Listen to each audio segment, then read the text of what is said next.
With those words, in those days, announcer Bill Kersten would introduce wrestlers like handsome Harley Race, Roger Nature Boy Kirby, and the immortal Rufus R. Jones.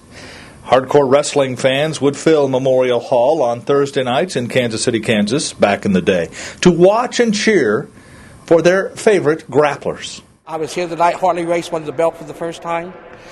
I saw Andre the Giant fight Ernie the Cat Ladd. Oh, man, some of the wrestlers, you wouldn't believe some of the things. And like I said, I grew up here. The Viking, Rufus R. Jones, Danny Little Bear. I remember when I was small, my grandpa, he just lived like 2 or 3 blocks over here away, and we'd walk up here. It was just like, going with your grandpa somewhere nice and just watching wrestling, all these old guys. Harley Race, Bulldog, Bruiser Brody was my favorite. Harley Race won, at that time, the 7-time World Heavyweight Championship belt for the NWA. And up to that point of 1983, nobody had ever won that many titles. But on this Thursday night, several years after those matches came to an end, Memorial Hall was opened again like an old scrapbook, welcoming back some of those wrestlers. And the fans were still there to greet them.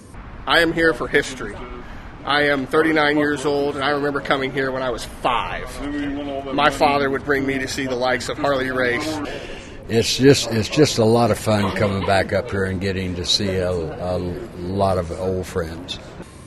A showing of a documentary entitled Kansas City on the Mat, the history of professional wrestling in Kansas City, brought these wrestlers and fans back together.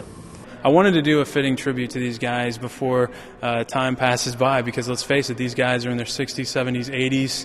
Wrestling's a tough life, it is, and they are the best storytellers in the world, and this is so much fun to work on. But we had some great wrestlers and great stories to tell the people.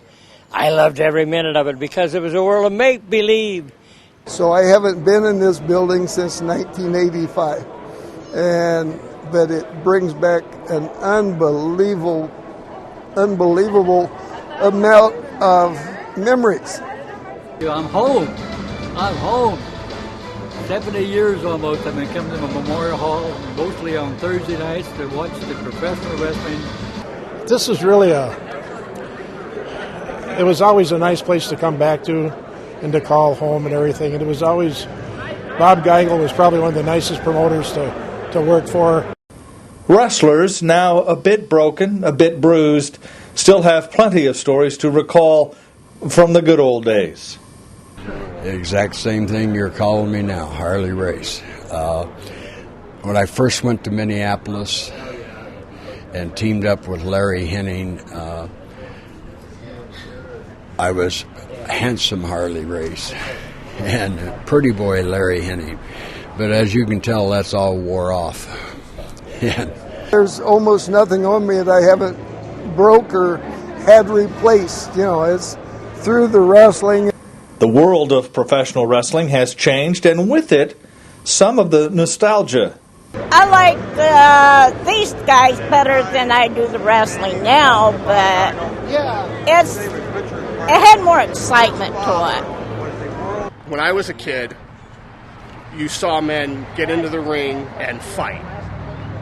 You saw them promote themselves by talking, but the most of the time that what you saw was them actually wrestling.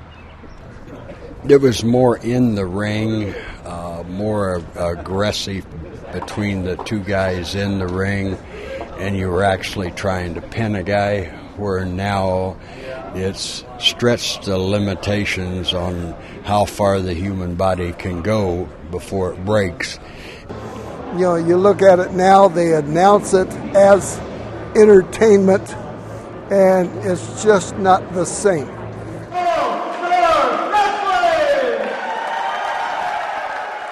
With photographer Todd Feeback, Dave Helling reporting for the Kansas City Star.